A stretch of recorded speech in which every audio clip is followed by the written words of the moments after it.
Ito, kontento na yan, I think. Kasi para iba na yung inaasinta niyan. Yung nakikita mo. Yeah, hindi na yung Senate presidency, Hindi ano? Kasi sinabi na rin naman niya na, well, she's not closing her door. Handa Sino daw. ba yung Diba, for pinag-uusapan natin? 2028 Sa, elections. Chiki.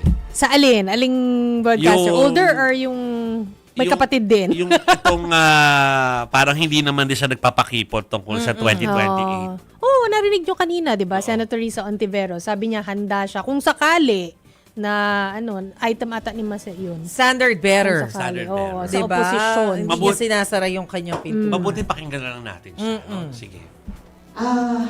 I don't know yet as of today, definitively, if we need the President's camp in order to slay the Vice President's candidacy in 2028. It would require, if that possibility arose and approached us, it would require a lot of thinking and talking among us first, because of the different histories, for example. So I can't say yet now whether those of us who consider ourselves opposition would say that the President's camp qualifies. It would be part of the conversation about, if that possibility arose and approached us, it would be part of that conversation about, are there common values? What's the degree of pragmatism here? And is there a balance here that we can both live with and win with? So I don't know yet as of now, sir.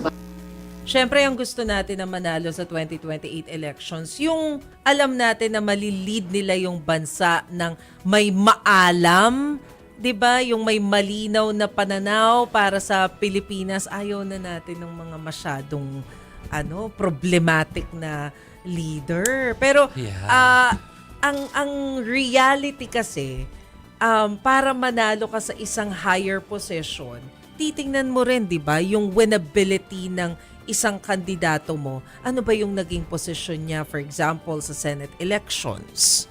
Nag-number 1 ba siya?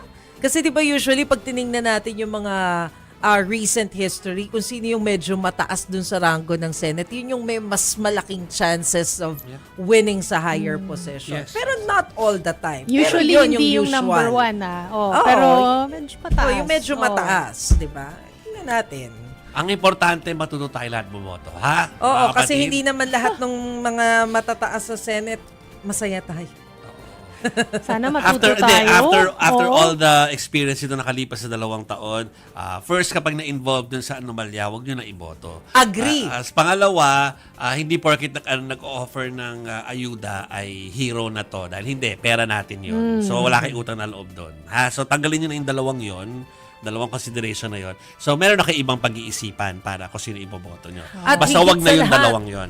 Biglang, dadagdag ko lang hindi porke kumakanta at sumasayaw sa stage, iboboto na natin. Kung kinikilig tayo dahil nakukitang kayo doon sumasayaw, fine. Pero hindi ibig sabihin na isusulat yung pangalan sa balota.